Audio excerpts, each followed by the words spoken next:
25. It was interesting early on. You thought Clemson was okay. Look, they're going to surprise LSU, kind of punch them in the mouth early on and shock them. But the LSU, man, the thing you cannot take away from that team this year is they stepped up in all their big games. And when you win, what, 7 of their games were against ranked teams, top 10 ranked teams, you're talking about a team that did not shy away from competition, did not fail in any of the tests all year long, and all the top teams that they faced, they beat. And I mean, you can't top that. That doesn't get any better than that whatsoever. And that's why, I mean, the kid threw 60 touchdowns. I love the video at the end where they've got him smoking the cigar, enjoying a little victory cigar. You know, all of that is it's a really great story. Ogeron, there are moments in sports when things just fall into place and there's no rhyme or reason to it, but it just feels good. I'm not a Broncos fan, but it was cool to see John Elway win back-to-back Super Bowls and walk out into the sunset, right? That's cool. It's cool to see LeBron go back to Cleveland and win that championship that they so desperately wanted that they didn't get in his first go-around for 7 years, right? And to me, that's the part that stands out. And this is one of those moments. Ogeron, a guy from that state, a guy that dreamed of coaching LSU, a guy that bleeds that state, you know, all of these things. And obviously everything came together. And this kid carried himself in a perfect fashion. He played an amazing game again last night. I mean, the touchdown he threw right before he took that brutal hit, and you know the wind was knocked out. Hell, some people even thought maybe he cracked a rib or something. That throw there, that tells you all you need to know about his toughness, his focus, all of that. He locked up. I mean, he pretty much had the first overall pick pretty much locked up. And it's an end to a terrific story and a fan base that deserves it, a school that's earned it, players that certainly deserve it, and a coach that was just like the perfect fit. And that's the one thing that kind of stands out to me, that when I'm watching that, you feel good for the people involved because they've gone through the ringer and they made it and they get what they deserve, which is that national championship. It's a cool moment, man. Congratulations to the people in Louisiana, the LSU fan base, the LSU team, the coaches, just absolutely awesome. It was fun to see, man. It's something to envy. It's something to admire. I mean, there's so many different ways to look at it wherever you're at.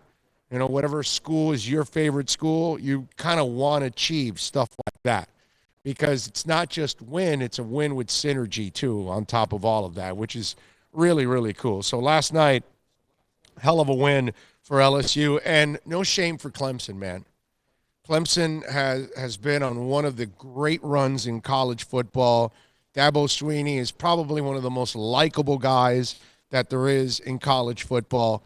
It just a lot of fun to watch what they've been able to do, what they've been able to accomplish, and what that staff has been able to build culture-wise. Because we throw that word around so loosely, and it's really hard to achieve it. And then the few places that do, it stands out. And obviously Clemson is one of those places where it stands out. And the culture that Dabo Swinney's built obviously resonates and kids want to be a part of, and opponents or fans respect it. You know, it's one of those things. And so when we look at their achievements, it's really one of the phenomenal runs in college football. Trevor Lawrence, look, it wasn't his night. There are nights where, everybody's a tough guy, right? And it's like watching Conor McGregor. He talks a lot, and then, one day we all run into somebody that's tougher, somebody bigger, somebody stronger, somebody better, and Habib was that guy. You know what I'm saying? And it's one of those deals. Clemson was the king of the hill. and they were the creme de la creme, and they still are one of the best. But last night, LSU proved they're the king of the hill this year, and they got what they deserve, man. It was great. It was really a hell of a story. Now, with all of that said, right, I couldn't stop thinking of this because obviously being 53 years old, following the NFL all my life, and especially following what's gone on with the Bengals for I don't know how long now under Mike Brown, that's the one thing that I thought of for that kid. Like, all right, kid, you had a great run with LSU. You won your championship. Now you're going somewhere where you're not going to win ever again, pretty much, because you got an organization led by a man that has never been dedicated to completely winning in Mike Brown. So you will not be assisted. Like at LSU, you had the talent. You had the offensive line. You had the running backs. You had the receivers. You had the tight end. You had the defense. You had the coaching staff. You had the facilities. You got everything is provided for you in order to succeed. The platform is there. You can never say that with the Bengals. That's the one thing that I kind of feel sorry for him, because if he is that guy, the guy we see now translates to the NFL, and he can become a franchise quarterback, he's going to need help, man. And that's not the organization that you go to for that. And that's the only thing that, to me, was kind of bittersweet about last night. You admired everything that LSU's done this year. You admire the crap out of Joe Burrow. I mean, the way he carries himself, that Heisman speech, you know you want your daughter to marry the guy. I mean, that's how much you admire the kid, the way he carried himself. And I'm sure NFL teams also are impressed with his leadership and the way he carries himself. I just would like to see him get a chance to actually win something, and I don't ever see it happening with that team, with that owner. It's too hard to overcome bad ownership. It's really rare to have bad ownership and then have a good franchise. And I don't care what sport we're talking about. Your owner's got to be committed. Your owner's got to be the one that wants to win just as badly as those players that line up and prepare every single week for you. And that dude is more about the bottom line, about his money, more than anything else. And so that's the only thing that I thought of that I feel bad for Joe. This is a great moment for him. On the pros, just order a lifetime supply of Maalox, because you're just going to need it, man. You know, Kaopectate, Pepto-Bismol, whatever it is, you're going to have an upset stomach in that place. That's for sure. That's the sad part of it. I mean, listen, I've talked about this before. You can't boot him out because he's not Marge Schott or he's not Donald Sterling. You got to go to those extremes in order to get booted out. But that man's a terrible owner. He has no business being an owner in the NFL. Because when you walk in there, the people that are taking that job, it's because there's only 32 of them. But deep down inside, everybody that walks in that building knows they don't have everything they need compared to other teams. And that's got to be tough for you, man. It's got to be tough as a professional to somebody's asking you for 100% commitment, yet you're not getting it from the person that owns the football team. Think about that. Coaches coaches work so hard. It's crazy, man. I've covered this business for 30 years, and those guys have no lives. They barely see their families. I mean, during the regular season, they probably don't even recognize their families. That's how bad it is. And you ask for that kind of commitment, you expect everybody to have that kind of commitment. You know what I mean? And listen, we have people that are incompetent all across the NFL. There are plenty of owners that they don't know what they're doing, but it's not from a lack of trying. They're trying to win. I mean, Jerry Jones is trying to win. He provides everything, but he also meddles. And he also creates an environment for whoever the head coach is that really you may not get the respect you deserve in that locker room, because you got the owner doing his own press conference after the game and, undercutting everybody. And that's a different, but he's trying. That's a difference. There's meddling and then there's just not trying to win. And that's what Joe Burrow walks into next, which is the Bengals. And you would, I know people are talking about, well, would anybody trade up? Lots of people would love to trade up. But at this point, how are the Bengals going to trade down? I mean, it's crazy. That would be the ultimate, not trying to win deal right there, tanking. Okay, no, there's Joe Burrow. We'll pass up. We'll trade down from that. Unless you are afraid of the one-hit wonder, the one-year wonder, which is something that a lot of people, obviously, there aren't a lot of them. Outside of Jason Pierre-Paul, you don't really come up with a lot of guys that had the 1 year and then they continue to blow up in the NFL. Usually they implode like your boy Trubisky, Bill. 1-year wonders usually don't work out. So that's the only other thing that you can say about Joe Burrow outside of that is the 1-year wonder thing. Everything else he's proven to you on the field, pretty much, or off the field too, the way he carries himself in the locker rooms, the way they respond to him. You know what also might make it a little different? He's done the Heisman stuff. He's done all the social media, all the meetings, the shows. It's not your standard 1 year. You know what I mean? Well, because extreme. He's gone through a lot. Yeah, he's got, but you can almost say that about Baker Mayfield. 1 year, and he goes to it, and yeah, but he had and Kyler Murray, same thing, Heisman too. He had a 1 different year character. You know what I mean? Yeah, but I get that, but they're all 1 year wonders. That's the point. It's not about the character; it's about the 1 year wonder. You know what I mean? So, but now Burrow took it to another extreme because he won the national title. Okay, so I get it. Rewrote the record books. Yeah, I know. I mean, 60 touchdowns. I mean, that's it's impressive. It really is. What's his completion percentage? Like around 80? Yeah. I mean, it's a ridiculous number. It's a ridiculous number.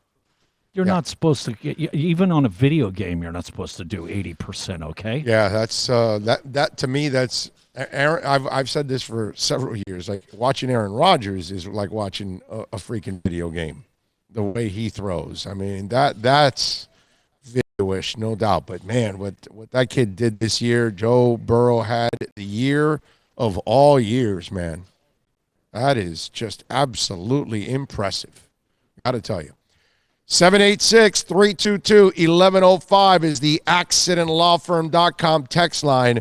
It's 786-322-1105. If you want to get in on the program, you can also reach out to me on Twitter at Big O Show. Many ways to reach out to us here on the program, and also remember to follow us, follow the show on the podcast every day on YouTube at Big O Radio Show, and then of course on Spotify, Stitcher, Google Play, iTunes, and SoundCloud.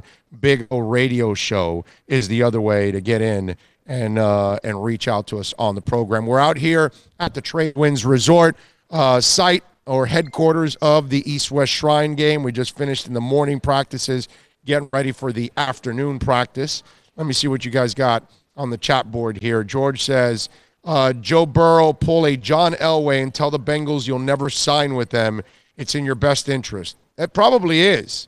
Here's the only problem with Joe Burrow doing this to Mike Brown. Let me explain something to you.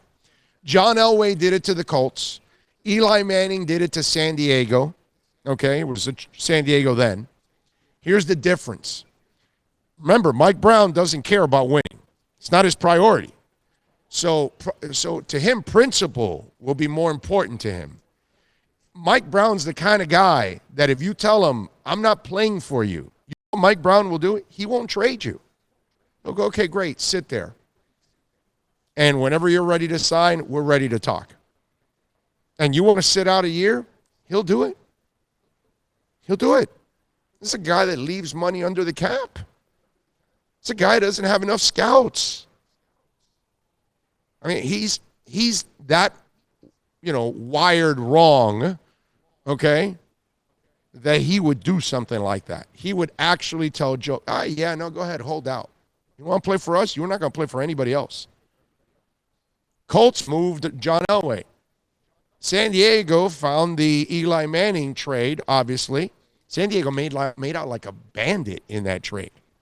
if I remember correctly, they got, I think in that trade, didn't they get the quarterback? They might have gotten LaDainian Tomlinson and the kicker, I think, that was with them. I think they got several picks in that trade, and I think one of them turned out to be LT, and the other one turned out to be a kicker for like 10 years or so. I think they hit on all 3 picks besides the quarterback. Now, obviously, for the Giants, it ended up in 2 titles because Eli won 2 titles, and Phillip Rivers never won anything, so it worked out for both parties in a way. But, man, Mike Brown would be the guy that would tell Joe Burrow, no, I'm not trading you, man. That's the scary part. So, yeah, he should pull that move, but the problem is that's the wrong owner. That's the owner that move will backfire because he doesn't care enough about winning. Drubo says, Burrow didn't do the crying thing like Herbert. Respect. Oh, how much will our team change with a new coordinator? I love J.K. Dobbins. And, hey, Bill, look alive. Is that what? You're looking dead there on the video or something, Bill? What happened? I guess I walked by. Oh, okay. All right. You didn't get enough sleep or something? What's wrong? You looking dead tired to people or something? I have no idea. Okay. All right. Yeah, I post-game, little interview stuff, blah, little SVP. Yep. It was what, 1 o'clock, 1 something? George says, I think Merriman and Tom. Yeah, I think actually they also got Sean Merriman in that deal. I think you're right. I think they got lights out. They got LT along with the quarterback and maybe even the kicker. Maybe it might have been all 4. You're right. Look it up. Look up the Eli Manning for Phillip Rivers trade and the particulars on it. It was a monster trade for San Diego. They did a great job with that trade. And, yeah, a lot of people would probably trade a lot for Joe Burrow. The only problem is not with that owner. I'm telling you, he would do something like that. That just rubs me like that's the guy that would do that. 786-322-1105 on the accidentlawfirm.com text line. That's 786-322-1105 if you want to get in on the program. Panthers, by the way, are off till Thursday. They will host the Kings at the BB&T Center. The Heat are off till tomorrow night. They host the Spurs at the AAA. Baseball-wise, I have not seen anything. Have they gone after Cora yet? I haven't seen anything yet. Right, Bill? Nothing new on the baseball front with Cora? No, I haven't seen nothing's anything. broke yet. No. Yeah. Yesterday, I want to say we were over at the practice. It was somewhere 2, 3 o'clock in the afternoon, right before we left. Yes. Yeah. Yeah. So we're waiting for Cora now, who will probably get suspended. I have no problem with booting these kind of guys out of a sport, period, when you're cheating like that. You know what I mean? I have no problem with that. You banned what's it called? Pete Rose? Yeah. Making phone calls from the dugout, supposedly to other teams to find out what was going on with their lineup. So if you're cheating, what was the plan for their bullpen for the night? If you're cheating for signals and you're the fact that he used the video, you can video room. Right down the hall, whatever, blah, and that's... You're altering games? You know what I mean? Because it's a huge advantage. Like I said yesterday, you and I can know what pitch is coming, and it's not going to help us. Okay? They can tell us, hey, a breaking ball is coming on the outside, and we're still going to miss. Okay? But a Major League Baseball player... It's like putting it up on a tee, man. You tell them what pitch is coming, it's over, dude. Those guys are at another level. You know, so I have no problem. And when the Cora thing comes down, I have no problem banning him from football. All right? So we'll figure out that trade for you because I think it was a whole bunch of terrific players in that trade. The other thing that we got to talk about, I didn't really talk too much about it yesterday. In fact, we left it alone, which was the Antonio Brown video that came out yesterday. And it's sad, demented in so many different directions. And when people say somebody needs to grab Antonio Brown and reach out to him. Let me explain something to you guys out there. There is nobody. Clearly, in that man's world, he doesn't have anybody close to him that actually loves him, that actually cares for him. Because that's what happens in all of our lives. If we have some kind of an issue, emotionally, physically, whatever it is, financially, you have a wife, you have a husband, you have a boyfriend, you have a girlfriend, you have a father, a brother, a mother, an aunt, an uncle, best friend. You have people around you that, gravitate around you, that know you, that care for you, and they see what you're going through, and they want to help you. Antonio Brown only has hanger-ons. He has people that he has to pay in order for them to be around him. They do what he says. So whatever he's saying is what they're going to agree with, what they're going to egg on, what they're going to support. The hanger-ons after that video are like, yeah, man, F that police and F her and this, that. And you're right, Antonio. Nobody has the guts to grab him because they don't love him, because they don't care about him, and actually tell him what's going on in his life and how wrong he is and how misled he is and how it looks on him. I'm sure the agent that he fired tried. I'm sure some people have tried, but there obviously isn't anybody that he is really connected to, that he loves and they love him, and he will listen, because he is beyond listening. When you are putting that video out yourself and you don't have the self-awareness of what you're doing and the problems you're creating for yourself and the image that you're setting out there to everybody else, it shows you that the level of ignorance and also the mental instability that he must have. Because let's not dance around this. The dude is crazy. Something's wrong with him. That elevator is not going to the top floor. Okay?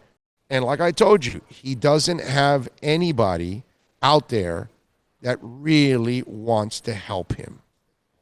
And that's really what the end result is of what we're seeing with Antonio Brown. It's sad, but it's the truth. And if he had somebody that can grab him by the neck and say, hey, man, you need to stop doing this. This is making you look bad. And then it's somebody that he would respect in return, he could possibly change his life and go in another direction. But you see him on social media every other day. There's some kind of post or incident or something with him involved. And let me tell you something. Here's where this situation gets even more disturbing. The fact that the NFL has not banned him completely from the league. And they waited until they were embarrassed that the Saints brought him in for a workout. When at that point, Antonio Brown is so unstable that you should not be bringing him into any team whatsoever. And the NFL should have banned him right from the get-go and say, hey, he's being investigated. Don't even bother to bring him in because you're not going to have an opportunity to sign him whatsoever. He cannot be in our league. And how that wasn't already approached, and you had to wait till the incident with the Saints. And this is why you become an enabler, because the NFL environment has actually assisted him in this behavior. Because what they did in Pittsburgh, while it's amazing that Mike Tomlin was able to hide all of this, you're also enabling because you're not punishing. There's a story about Mike Brown that Marvin Lewis wanted to discipline people like Burfset. But Mike Brown would say, no, no, no. And he would lay off the discipline.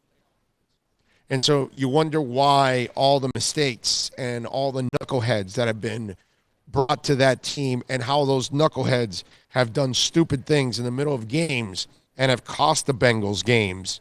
And then you wonder why. And it's because of that owner.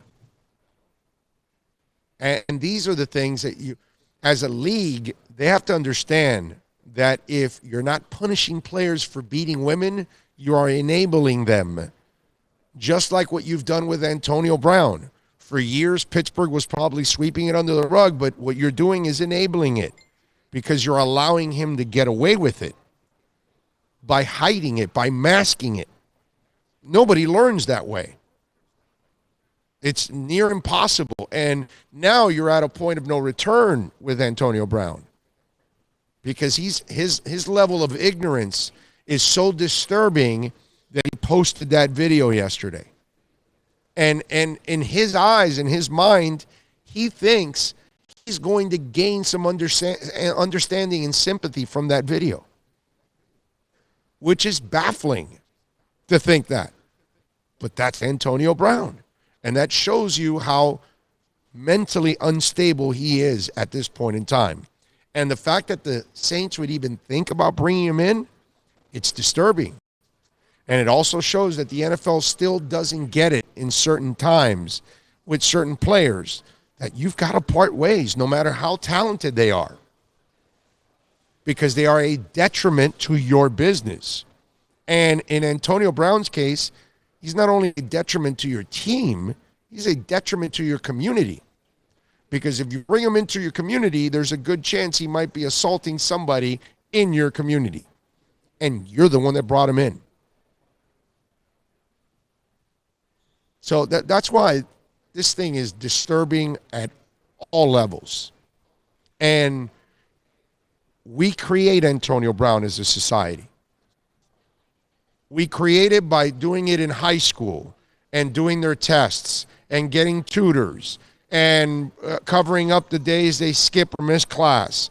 Then they move on to college and they do the same kind of things academically, and we cover up for them. And then they have a DUI, and the little town police covers up for that, and everything else.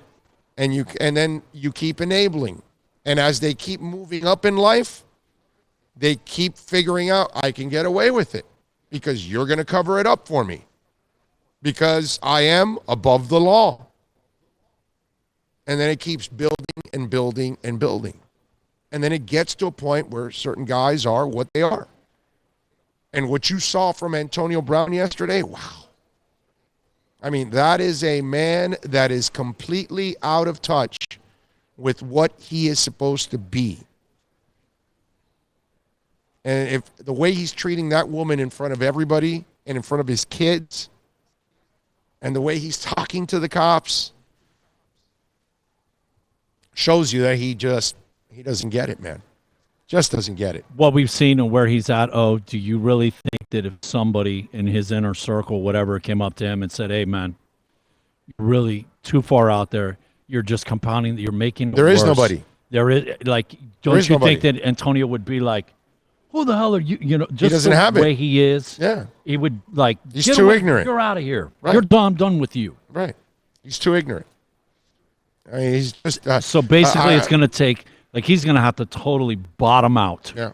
Some horrible, unfortunately, thing is going to have to happen. I was told right? 2 stories yesterday about AB. I can't repeat them, but I mean, there were things that were like, wow. You know, it just keeps mounting and mounting. It just gets bigger and bigger. There's a whole bunch of things behind the scenes.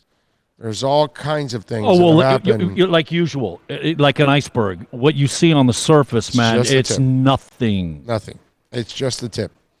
And he's got so much more that it's really disturbing. Let me tell you about Caneswear, because Brett and all the amazing people at Caneswear, they've been at this a long time, man, like a decade now, when they started in that warehouse.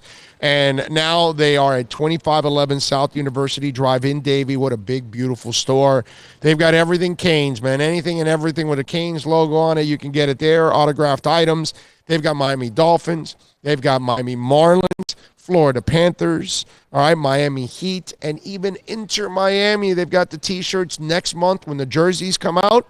You can get them at Caneswear. They'll have both styles of jerseys, or kits, as we like to call them in soccer, and you can purchase it there at, of course, Caneswear. 2511 South University Drive in Davie. Remember, when you order over $99 online, you will get free shipping. Caneswear Miami Fanwear, that's the spot where fans like me shop.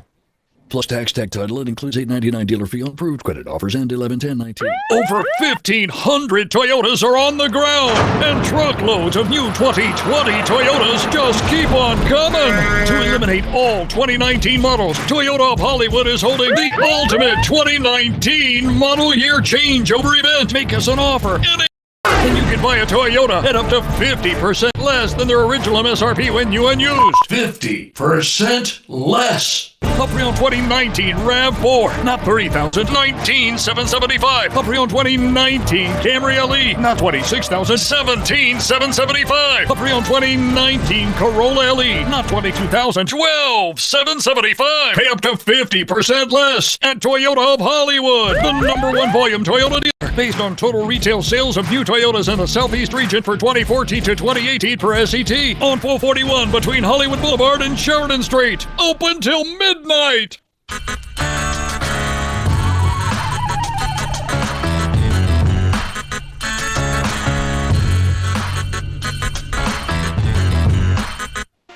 Thinking about buying or refinancing a home? Act now. Home values are ticking up. Don't put off making a move any longer. Call Michael Kodsey now at Choice 441-2730, while mortgage interest rates are still at historical lows. Call now to get pre-approved and buy your dream home. If you're currently paying over $800 a month for rent, call 561-441-2730 now before interest rates go up. Down payments as low as 3.5%. Veterans may qualify for no money down. If you own a home, but you're upside down, Michael Kodsey can help. If you're being denied by your bank or your loan process is taking too long, call 561-441-2730. Act now while fixed rates are still under 3.5%. Offices in Boca and Boynton Beach. Rates and terms subject to change daily without notice. Equal housing lender. NMLS 122081.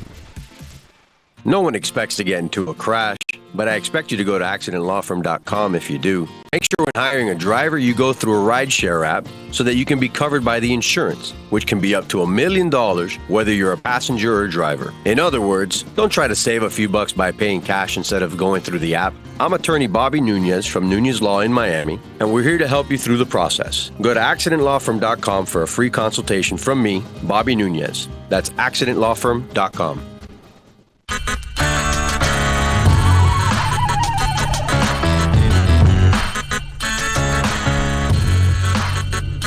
All righty. Welcome back to the beautiful Trade Winds Resort, headquarters for the East-West Shrine game. Michael Walker, the linebacker for Fresno State, is going to join us now. We're going to talk a little East-West Shrine. Michael, how you feeling, baby? I'm feeling good, man. I'm feeling blessed to be out here. Yeah, man. You got to feel good being out here at the East-West Shrine game. How was your first day? How's that adjustment when you haven't played with a whole bunch of people ever? You don't even know these cats.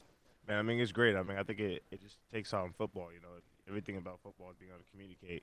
So being able to communicate with all these new guys, you know, new schemes and stuff like that, I mean, it's wonderful to be out here to run around with these guys. So these are the top guys in the country. So, I mean, I love it. Michael, when you're out here, what are you trying to prove? Obviously, you want to prove that you belong, but whatever knocks they've told you that you have, what are they that you're working on that you want to prove to them that you are not that? Man, I just want to show all 32 teams I can play any scheme, and I can play any linebacker position they want me to play. You know, I'm versatile. Be out here and show I can play with the big guys. So, sometimes they say that our conference isn't the best conference. So being out here with these big conferences guys and these big-time names, just being out here and do my thing. So yeah, well, your agent and I were actually talking about that last night. Do they play real football in that conference? Yeah, man, we got some dogs, man. We got some dogs in our conference for sure. And, I mean, we got some guys here representing. So, I mean, we're here representing the West Coast and the Mountain West. No, I know. It's always good to have some fun with that. When you hear that those kind of conferences, even Pac-12, that it's more finesse and not physical enough, like the SEC and those kind of things. How do you guys react out west to that kind of stuff? Man, I mean, we get that a lot, so it's one of those things we just throw in the back of our mind, man. We know what we do on the West Coast, so I mean, for us, it's just about going out here and proving everybody wrong. You know, we not even proving everybody wrong to say, but just putting ourselves right. You know, we know what kind of brand of football we play. We play fast, physical football, so if they can't keep up with us, not our fault. We're finessing. Right. I love it. I love it. All right, so tell me a little bit about the experience this week getting NFL coaching. What's the difference for you compared to what you're used to at Fresno State? I mean, the big thing that my agent talked to me about was just being able to. I mean, this is kind of what I do, you know. So coming from high school to college, you know, you never seen those college coaches before. So now coming from college to NFL, you never seen those coaches before. So kind of being able to just know that, you know, this is a job now. So you have to be able to get all those nerves out and take take it into consideration that this is what you do, you know. So getting all this coaching from them is great, you know, because this is the elite of the elite. So I mean, but just trying not to make the moment too big and just be able to take the coaching staff just like how I would do at Fresno State. How's the interview process gone? What any funky questions? No, I mean, it's pretty straightforward. I mean, most of the questions are exactly the same. You know, they want to make sure you didn't do nothing wrong and stuff like that. So, I mean, I love the questions whenever I can get on the board and show them what my football IQ is. I mean, that's the best thing for me. So, I think it's long. There's a lot of them, but I think it's a blessing to be able to have all these teams come up and talk to you. And so you're getting tested in questions at different positions, right? Is that something? So is that a smooth transition for you? Do you feel like you're comfortable in all of them? Yeah, man, I feel like I believe I could play any position on the field. So especially any linebacker position, inside, outside, being able to demonstrate that out here and being able to play at a high level, I mean, that's my thing right there. So can you get to the quarterback? Yes, sir. All right, no, because, you know, the Dolphins need an outside linebacker that's kind of like a werewolf that can get to a quarterback, you know. Can you fill that need, Michael? Man, 100%, man. I'm here to fill any need. Any team they're calling, I'm there. What'd you grow up as? What was your favorite NFL team? My mom grew me up as a San Francisco 49er in Candlestick Park. Wow. All right. So your boys are still alive, man. They might be in the Super Bowl. They're only one win away from being in the Super Bowl. What do you think about that? Yeah, I mean, for me now, you know, growing up and being in this platform here, I don't no bias. You know, I don't really have an NFL team, but I know. Oh, your agent got to you. Damn it, your agent got to you. Yeah, I don't have no NFL team, but my mom's blowing up the family group chat, going crazy about the 49ers. So we get that a lot in the group chat. Agent to Michael. All right, listen, while you're going through this process, I don't want you to say any team's your favorite, okay? You love all 32 because all 32 have got checks. All right, so your agent asked me to bother you about your Odell Beckham haircut. All right? That's how he called it, too, by the way. Oh, wow. All right, so what's up with now, is it because blondes have more fun? Is it because women love blondes? What made you dye your hair blonde? Okay, so first I see my agent got some jokes. But, yes. I mean, I did this my sophomore year of high school, and it wasn't because of Odell Beckham. And by the way, his ass was falling asleep like at 9:30 last night. Like, all right, man, I'm out of gas. I got to go to the room already. So you can start picking on his old ass that he needs coffee by 9:30 because he wants to sleep already. Okay, so there you go. There's some material for you, but go ahead. That's funny, man. Yeah, so my hair kind of came from the Honey Badger, you know, the original. Yeah. Tyrann Mathieu. That was my, you know, growing up where we came from. I mean, that was our idol out there. I mean, watching him play the game of football was just electrifying, and that's kind of how I feel. I mean, the guy was a punt returner. You know, he just played every spot on the defense, and that's kind of what I try to do. You know, I'm obviously not going to be out there catching punts, but just being able to play all different linebacker spots and be versatile like him, because I mean, if he can do it, that's what I want to do. So that's kind of where the hair came from. I actually did it in basketball season though, so it wasn't really for that, but it kind of just carried through with football. But you're also a basketball guy, right? Basketball, track, and all that stuff, right? Yes, sir. All right, so isn't that kind of weird nowadays? Because like when we grew up, we used to play multiple sports. Now kids kind of focus on one, and they do that all year round. It's so you're kind of a weirdo in your time, right? Because you're moving around from different sports, right? It's not normal. I think I just beat the cut. I mean, now you see these basketball players doing 360 dunks in the games, in high school games. So I think that you know, they're getting trained 24/7 all year long, 365 days. So I mean, you can definitely see your basketball players.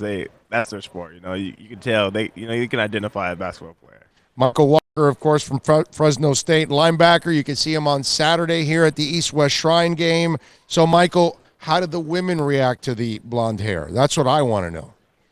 I got to live vicariously. I'm boring. I've been married for 25 years, same woman for 31. So I got to ask you about, I don't even remember what it was like to be single anymore. So you tell me. My girlfriend loves it. Oh! Okay. How long have you had that girlfriend? Close to 2 years. Wow. That's serious. Yes, sir. Yes, sir. Wow. Football player, star football player, 2 years, girlfriend, and college. Wow. That's amazing. She's got to be a keeper then. Yeah, she's definitely a keeper. Okay. I like it. What's she studying? She does sociology. Okay. Yep. What's your major? Criminal justice. Really? Criminal justice, same thing. So let's say, look, I hope you're a star and you get in the Hall of Fame, okay? Let's just say that. But if you're not doing football, talk to me a little bit, Michael. What do you want to do with that? Well, actually, I want to do real estate, so I kind of got you. Wait a minute, you sure you're not a baseball player? You just threw me a curve, bro. Yeah. All right, go ahead. I kind of got second semester my junior year. Figured out, man, I kind of want to just go over to real estate instead. It's too late to make the switch. So I just figured, they always tell you as long as you have a degree, you can do whatever. So why do you love real estate? I just feel like having a platform, being an NFL football player, and all this connection I'm going to make in the league, it's going to really help me out, just boost my business and help me out. I'm going to learn from all these guys who do it, That stereotypical professional athlete is a realtor, so. Okay. All right. Yeah. And listen, you'll probably be dealing in big properties. Yeah, that's the goal. Exactly. It's not like you want to be selling, $35,000 trailers. So I get what you're saying. Okay. All right. That makes a lot of sense. All right. Talk to me a little bit about Fresno State, man. What kind of a university is it? Because we see it in, like, sports and all that, but personally, that experience. Talk to us a little bit about Fresno State. Man, I love Fresno State. It's one of those situations where they always say there's nothing in Fresno but football. So, we're the hometown team. Our fans come out. They're there to support us. When we won the Mountain West Championship game, I think we came back to the facility at 3:30 in the morning, and all our fans were outside waiting for us, cheering us on. It was cold. It was nasty outside, and our fans were out there, asked for autographs, taking pictures, made us feel like celebrities. So, I love Fresno State. I love the fans. I think we got some of the best fans in the world. So, they're there to support us when Fresno State won 1-11 and when we went 12-2. So. All right, so let me ask who's the guy that you just got to know and you say, all right, this guy's cool, we're friends? All these guys are really cool. But give me one. There's got to be one guy you've gravitated to, like, hey, man, cool dude, never met him. Yeah, Cam Gill, on the East team. We both play the same position, so he's a really cool guy. Okay, what made you think that or say that he's a cool guy? Give me an example. We just sat down the first night of dinner. We sat down on the same table and we're all talking it up, chatting it up, where he came from. He told me he went to a small school called Wagner. And I went to a small school to the Pacific before transferring to Fresno State. So, seen his hustle. He's here today.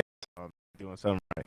All right, so this show originating out of South Florida, have you talked to the Dolphins? Because they do need linebackers. So I'm just wondering. Yes, I have. You have? Yes, I have. Okay, all right. How did that? I know you're not going to tell me specifically about that interview, but how did it go? It was a great conversation. All these teams have done a great job asking us, really important questions and stuff. Just being able to demonstrate your football IQ on the board work, but they also want to get to know you as a person. So each of these interviews, especially with the Dolphins, was a really good one. Michael Walker, and it's spelled Mykal, a really cool way of spelling. Don't you like that when parents go to the extreme of okay, I'm going to name you a name that's very popular, but we're going to spell it differently. Like my daughter's name is Caitlin. How do you spell Caitlin? There's so many different ways to spell it. Right, with a C and with a K in different ways. I spelled it with Kaytlin. Oh, okay. Yeah, that's new. That's not real. I like that. So that I did the same thing your parents did. Yeah. So did they tell you, by the way, what was the other name they had planned for you, but Michael won out? So I got a twin brother. So we had the same letters in our name. Just move them around to say Malik and Michael. but our names were going to be Melvin or Mason. Melvin and Mason. Melvin. Melvin, yeah. They Melvin's, didn't tell us which one. Like you're born and they name you Melvin, and it's like, are you 52 already or something? Or all right, Melvin's not really like, you can't go through youth with the name Melvin. Yeah, I'm glad they chose Malik and Mike. Yeah, Malik is cool. Michael's cool. Melvin? Yeah, they chose the right one, Mike. Yeah. They chose the right one. Hey, thank you for taking some time. We really appreciate it. Best of luck, my brother. And who knows? You might be a Miami Dolphin down the line. I appreciate that. Thanks for having me. You got it, Michael. Thank you very much. Appreciate it. There you go, man. Michael Walker from Fresno State. Appreciate that. Before we do anything else, let me tell you a little bit about Craig Zins, Acura of Pembroke Pines, the finest dealership in the business. There is no better Acura dealership out there right now. 2020 models.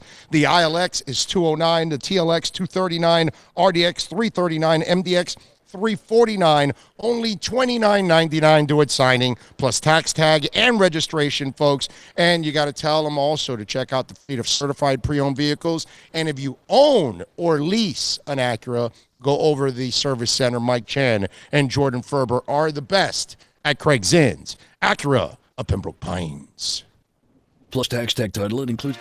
Thinking about buying or refinancing a home? Act now. Home values are ticking up. Don't put off making a move any longer. Call Michael Kodsey now at Choice Mortgage Bank, 561-441-2730, while mortgage interest rates are still at historical lows. Call now to get pre-approved and buy your dream home. If you're currently paying over $800 a month for rent, call 561-441-2730 now before interest rates go up. Down payments as low as 3.5%.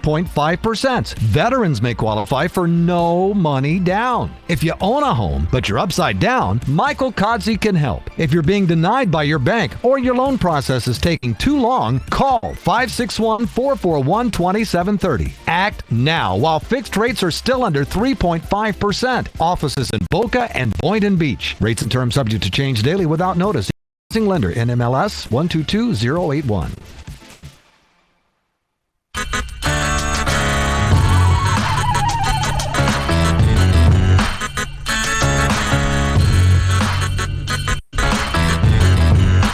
This is the Big O Show.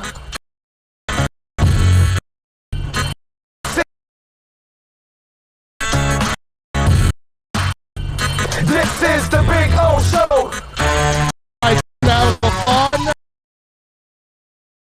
We're going to switch gears. We go from linebacker to quarterback.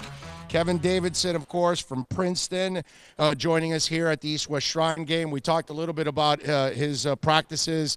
I thought he's had a solid 2 days so far. Your assessment so far, because you're probably going to be harder on yourself than I am, so go ahead. Yeah, the first couple days when we were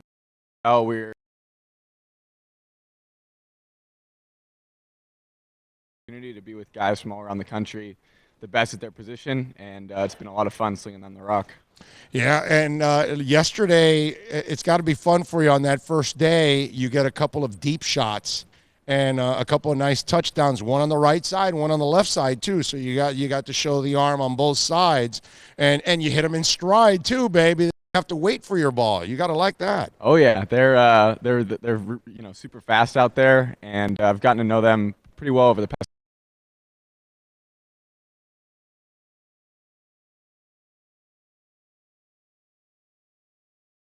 To the Colts, and he's calling all the plays, so he knows exactly what we like, and we're taking advantage of the defense.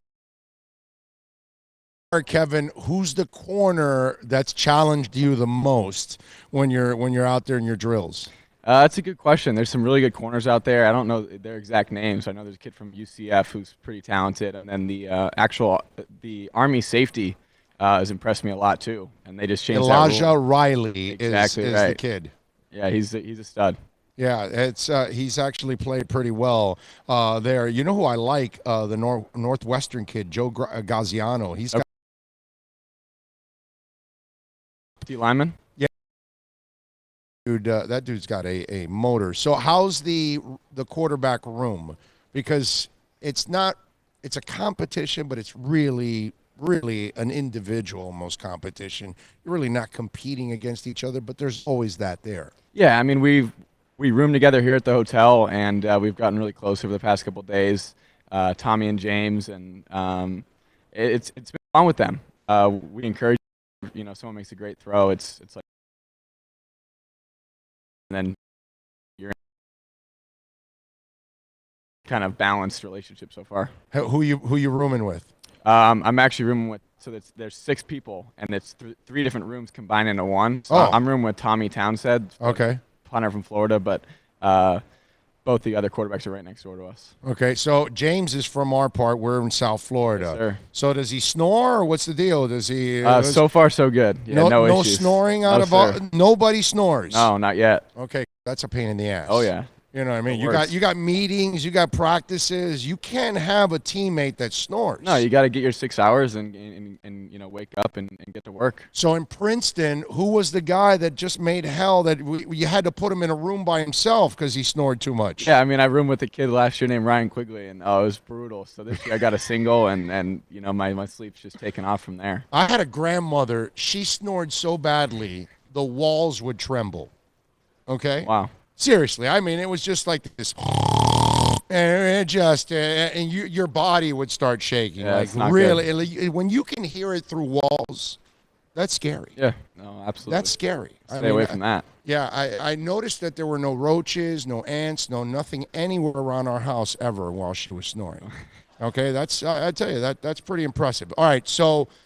Which is the receiver you're developing pretty good chemistry with? I know they're all good. I get that. Okay, don't give me the company line now. Yeah. Give me the guy that's really jived with you so far in the first 2 days. Kid from Florida State, and Isaiah Wright from Temple. Oh, that's the kid. You hit him for a touchdown. Yes. Yeah. Yesterday. What's it called? I thought he's played well. Keith Gavin. Yep. Keith Gavin. Yeah, he's played well, man. Yes, he's taken off. He's a big body, but also has that speed to take it over the top and separate. It's deceptive. Absolutely. For a big guy. And by the way, that's also one of the things that I've noticed in this game. There's a lot of tall receivers. Oh, yeah. Especially on the West team. You see those guys from Oklahoma State and Oregon? They're like redwood trees, Literally, man. yeah. I feel bad for those DBs. Yeah, but how about you? You love that. You love those guys with range. Absolutely. Oh, yeah. If you're off a little bit, like they'll still get it. Thank you, man. Yeah. Appreciate you. And the kid from Rhode Island too. I think Aaron Parker. Yes, you're Parker. I like him. He's stuck out pretty well. I like him, man. The Parker kid. I don't watch a lot of Rhode Island games on television, and when I saw him, I'm like, whoa, that's definitely one. Let me ask you, as a Princeton guy, okay, do people get intimidated because we're dealing with a smart guy or something like that? How do they treat you, right? Because I almost feel like when we walk up to kids from Yale, Harvard, and Princeton or something like that, we're like careful because we know we're dumber than they are. No, it's not like that. It's been fun. It's been a total team environment, and I'm bonding really well with these guys. And it's been a really, really fun week so far. What's for the quarterback, the challenge of getting people's attention and believing in you, because that's always the battle.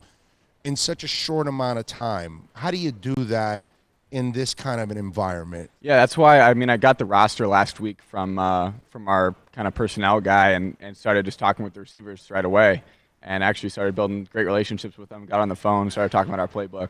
So just like trying to get ahead of the game and starting to build friendships with these guys has been really helpful so far. Where did you learn that you had to be the guy? Because I don't know if every quarterback, and especially young quarterbacks, understand how important it is to kind of connect. Absolutely. So in high school, I ended up transferring from my high school in Danville, California, to a high school in Oakland, California. So a completely new environment. It was coached by Marcus Peters' father. Oh, yeah. And Marshawn Lynch and Josh Johnson, guys like that, were around all summer for training with us. So like total new environment. I just had to dive in and start building bonds with these guys, and that's where I think I learned it. And it was just an unbelievable opportunity to be around some great football players, and really learned a lot from them. How far apart are those schools? About 45 minutes. Wow. Okay. Yeah. So that's like another county. Is that what it was? Exactly. Okay. All right. That's good. I good. went there to maximize my football opportunities, and it was. I mean, we were good. Okay. That is one thing that's changed about today's, and I don't blame players, because back in, I'm old. So back in the day, you just went to one school and no matter what it was, and you didn't really have as many opportunities you would have to do something fishy in order to transfer. Mm-hmm. Nowadays, I like this because gives the player a little bit more power and the parents a little bit more power to give you the best opportunity to succeed? Because unfortunately, all programs are not the same. Yeah, well, we actually ran into a little bit of trouble with the transfer. If Oh, yeah? you want to get into that. So basically, played in 4 games, threw for 21 touchdowns, and every team that we played thought they would beat us, and we just absolutely smacked them. So they started to complain that I was there. It was an inner city school, and what happened was the state of California put 8 private investigators on my family to make sure that our move was legit, and it was. And then they ended up deeming me ineligible for a year based on an athletically motivated transfer. So we took it to court and tried to fight it because it was like not in the rule book, but the court upheld with the state of California, and I was suspended for 1 calendar year and forced to go back to my old high school in Danville.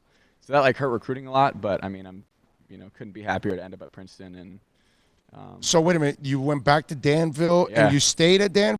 Correct, for my senior year. For your senior year. It was a 1-year calendar suspension, so it was October to October. So I only got to play 6 games my senior year because of the 4 my junior year, and then the 6 on the back end of that suspension. So pretty crazy. Wow. Yeah, state of California did not want me at that school. Okay, so walk me through this, Doggy.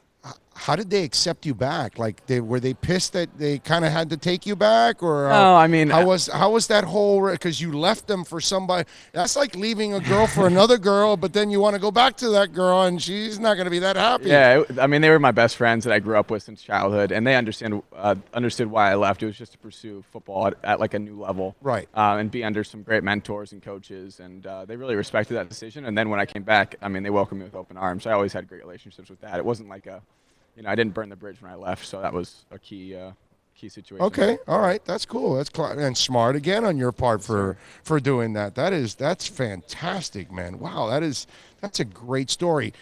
How about the personal hell that you were going through? Walk me through that. How dark was that you didn't have what you loved for a year, man?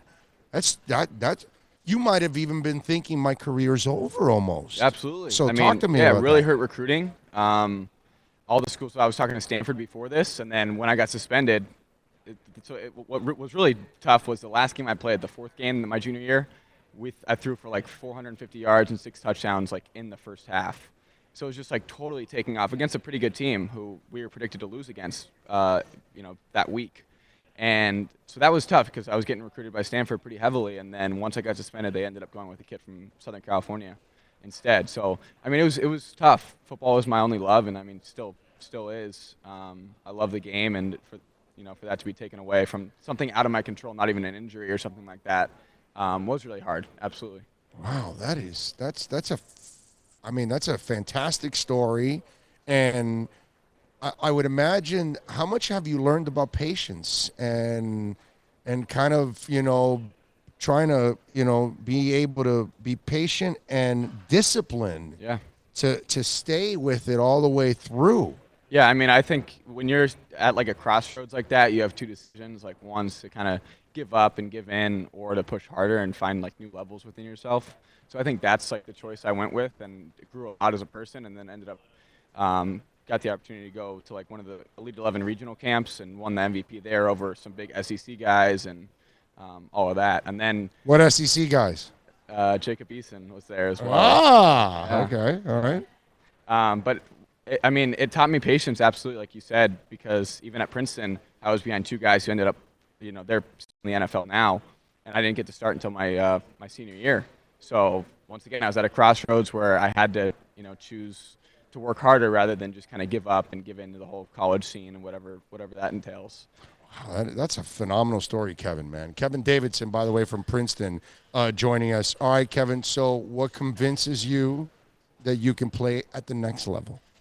Just being around so many pro guys. When I would train down in Southern California in high school and, my early years at college, and just throwing around guys like Matt Ryan and obviously being mentored by Josh Johnson. We would throw all the time with Marshawn. Just being around everyone, it's like something I feel like I fit in well. And now at Princeton, I don't graduate till June, so I'm doing all my training in New Jersey, up in North Jersey, and Phil Simms and Matt Simms are now my quarterback coaches. So being around them has been just a an absolute joy, and I'm really thankful for their mentorship. Did you have Skittles galore when you were hanging around Lynch? Oh yeah. He Okay. always had him around, and he actually, he's a crazy dude, but just like the best guy ever. Hates the press, but just the absolute like ideal human. So humble and wants the best for everyone around him. Yeah, he does look like a cool dude. Oh yeah.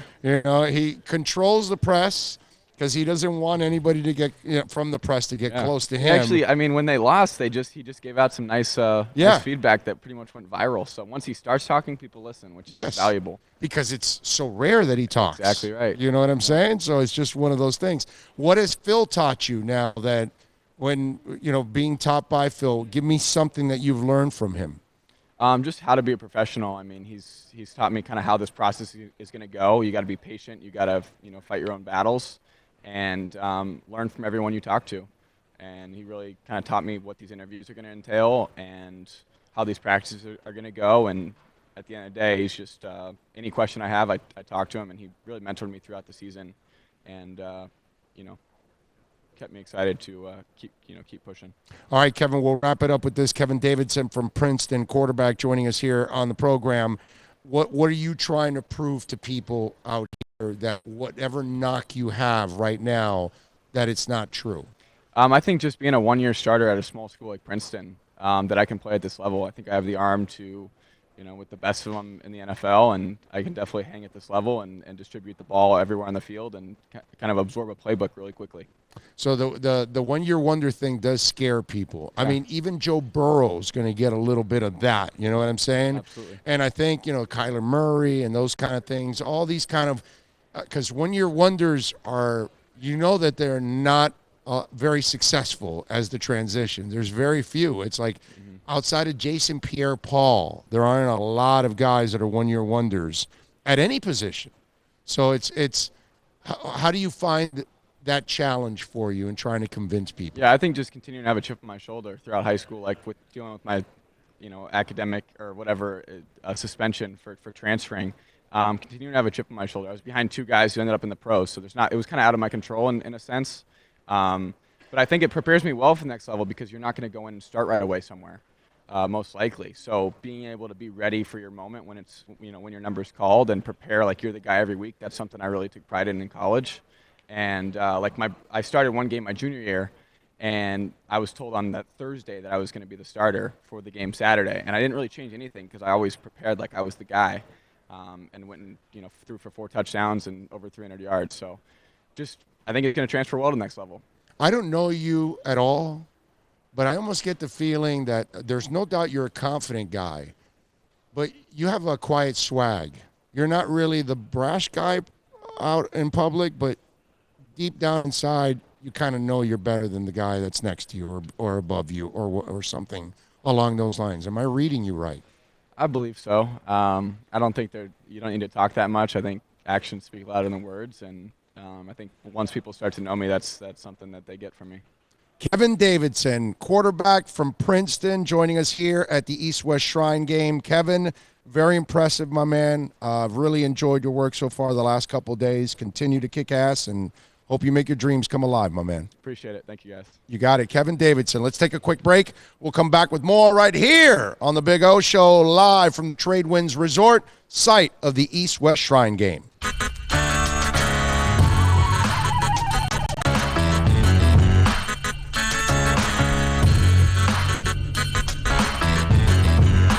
This is the Big O Show. This is the Big O Show. This is the Big O Show.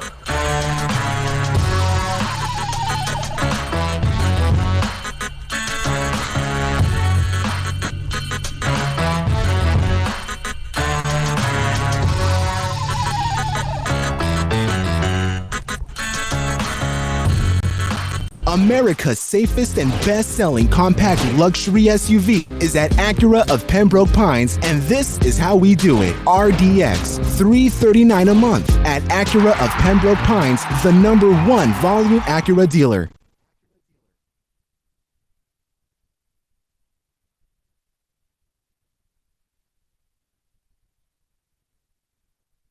No one expects to get into a crash, but I expect you to go to accidentlawfirm.com if you do. Make sure when hiring a driver, you go through a rideshare app so that you can be covered by the insurance, which can be up to $1 million whether you're a passenger or a driver. In other words, don't try to save a few bucks by paying cash instead of going through the app. I'm attorney Bobby Nunez from Nunez Law in Miami, and we're help you through the process. Go to accidentlawfirm.com for a free consultation from me, Bobby Nunez. That's accidentlawfirm.com. Thinking about buying or refinancing a home? Act now. Home values are ticking up. Don't put off making a move any longer. Call Michael Kodsey now at Choice Mortgage Bank, 561-441-2730, while mortgage interest rates are still at historical lows. Call now to get pre-approved and buy your dream home. If you're currently paying over $800 a month for rent, call 561-441-2730 now before interest rates go up. Down payments as low as 3.5%. Veterans may qualify for no money down. If you own a home, but you're upside down, Michael Kodsey can help. If you're being denied by your bank or your loan process is taking too long, call 561-441-2730. Act now while fixed rates are still under 3.5%. Offices in Boca and Boynton Beach. Rates and terms subject to change daily without notice. Equal housing lender. NMLS 122081. Plus tax, tech title. It includes $8.99 dealer fee on approved credit. Offers end 11/10/19. Over 1,500 Toyotas are on the ground, and truckloads of new 2020 Toyotas just keep on coming. To eliminate all 2019 models, Toyota of Hollywood is holding the ultimate 2019 model year changeover event. Make us an offer, any offer, and you can buy a Toyota at up to 50% less than their original MSRP when new and used. 50% less. A pre-owned 2019 RAV4, not $30,000, $19,775. A pre-owned 2019 Camry LE, not $26,000, $17,775. A pre-owned 2019 Corolla LE, not $22,000, $12,775. Pay up to 50% less at Toyota of Hollywood, the #1 volume Toyota dealer, based on total retail sales of new Toyotas in the Southeast region for 2014 to 2018 per SET, on 441 between Hollywood Boulevard and Sheridan Street. Open till midnight.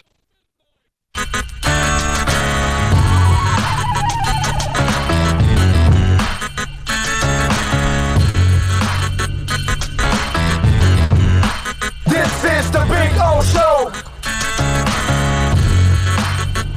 This is the Big O Show. This is the Big O Show.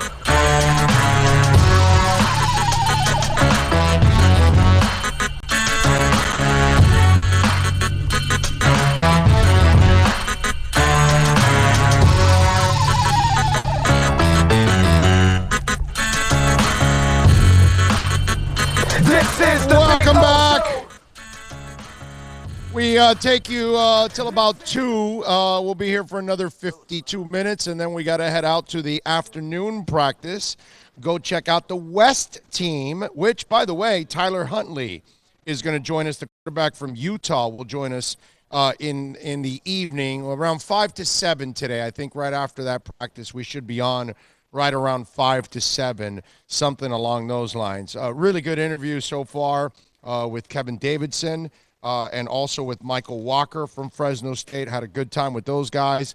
Now we are going to do our weekly segment that we do with Manny Navarro, our Caneswear Miami Hurricanes report with Manny Navarro. Yeah. There it is. It's all about the you. Oh, it's all about the you. There you go, Manny. How you doing, my brother?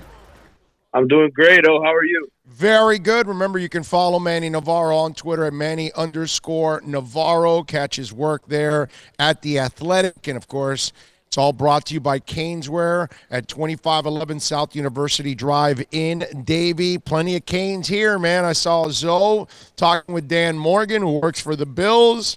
So we get some here. Now, talking about that, Manny, the story with Alonzo Highsmith, I got to tell you, I've changed my tune. From some of the stuff that I'm hearing, I'm actually liking the idea now of Zoe coming to the University of Miami. What do you think about that crazy idea?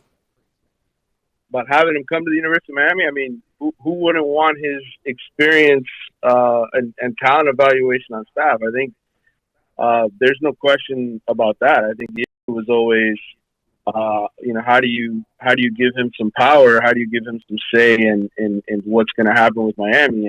And my understanding from my previous conversation with Zoe was that's what he wanted. He wanted to be in a position where he could have some influence. And so unless things are changing behind the scenes where all of a sudden, people are willing to cede some power and to allow Alonso to really put his fingerprint on things, then maybe things will be different. Yeah, and we'll find out now from Zoe if eventually he gets this gig. But I think it is a position that he will have power and he will have influence. And if that's the case, then I actually don't mind now that I'm thinking about it, because after kind of going over this stuff, Manny needs to be policed. And unfortunately, there were too many examples this year that showed that he wasn't prepared for this job. And so, you and I have talked about this. Blake is not really a guy that has a lot of football knowledge. So he needs somebody in there that has that football knowledge. The program needs that there, because Blake's really not going to know what's wrong unless it's so obvious. And you got to be good to know when things are starting to go awry so you can nip them in the bud. But only a football person is going to figure that out. That's the reason why, because there isn't another football person there that can answer to Manny. Yeah, I agree with you. And I think that, look, again, the whole concept is, do you have enough football people in the building that can help Manny as a head coach? And we've talked about this 1,000 times on your show. This job is for a Jedi Master. The challenges that it brings, especially, the struggles that this program has been through the last 15, 16 years, having a guy who knows what it's like to build a championship winner in place, either an athletic director role or a head coach role, is pivotal. And, Blake, as I've told you many times, his specialty is fundraising. He's not a football guy per se. But again, if you're going to bring Alonso in, I don't think bringing him in as just, the whatever the title was, chief of staff for football, unless that position has some teeth and some say and he's able to have real influence, I just don't see what the benefit is, because, again, that position, chief of staff, essentially is like a secretary for Manny Diaz, a guy who handles a lot of the other stuff so he can go coach football. And so I don't know. I mean, I have yet to hear a breakdown, a power structure that works, in terms of what they're willing and accepting to do, to allow Alonso to come in and be the kind of guy that he can be and help this program. But I never hated the idea. I just always I was the execution of it, of how that was going to work. And I think, of course it would help to have him in there. I mean, the guy has great relationships in the community. So you're talking about ways that he can help recruiting and convince parents that, hey, this thing really is headed in the right direction. We don't just have a rookie head coach here who's, learning through mistakes. We have an experienced guy. So yeah, there's a lot of reasons to like it. I never said I didn't like it for that reason. I just said I didn't think they could execute it because of the politics. Yeah, and I didn't like it because I thought it was kind of a token position, but I don't think it's going to be a token position. And if it's not going to be a token position, then I'm good. Then I really like it, because unfortunately, Manny needs to be policed. And that's the reason why I'm at that point. It's not in a perfect world, I'd rather see Zoe stay in the NFL and hopefully get a GM job like he deserves. But if this is something where he's going to have influence, and things aren't going well, he's able to make the changes that you need. Plus, let's say the Manny thing doesn't work out, and you got to search for a new coach down the line, a year, 2 years, 3 years from now. Well, I'd rather count on Alonzo Highsmith to do that than anybody else in the University of Miami program. That's all. I'm in agreement with you. I mean, again, it's almost though as you're breaking the traditional power structure. That, yes. Where You go from an athletic director and head coach, and now it's three chefs in the kitchen. If those three chefs are all willing to make it work, and Zoe really is given the authority, I'm with you. And listen, in the end, it's really two chefs because, come on, man, Blake James might have an opinion, but he doesn't really know what the hell he's doing when it comes to sports. So it's better that and I think that's why this idea of Zoe's being brought in, because they actually, to UM's credit, they probably realize that they don't have a somebody strong enough with a football opinion there. Right. Well, that's good. I hope they're recognizing it, and I hope they're doing something about it. All right. So talk to me a little bit about any new news this week recruiting-wise for the Canes. Well, I mean, we knew this was coming as far as the kicking position, but it's an important position that finally got addressed officially with Jose Borregales, the transfer signing. And it's a really good pickup, a really good story. I actually was talking with one of the local kicking coaches who discovered him, brother Andy. Andy, of course, the class of 2021 kicker, the number one kicker in the country in that class, who's going to be coming in after him. And, Jose's a guy who always wanted to play for the Hurricanes and, ended up signing with FIU because they were the only school to offer him a scholarship.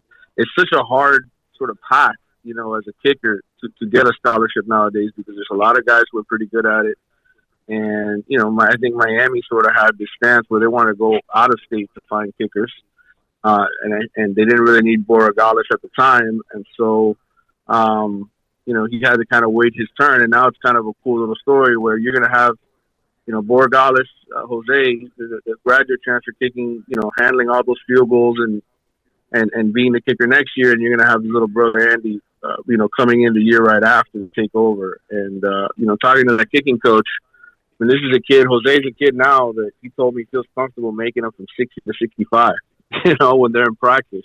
He's got a really strong leg. He's gotten a lot better over the year. He was 21 of 29 last season at FIU, but made a 53-yarder against Miami, and the kid's confidence is rising. And he's another guy who will probably be an NFL kicker in a year. So it's a really important pickup for Miami to get that finalized, to get him through the doors after everything they went through with the kicking situation last year.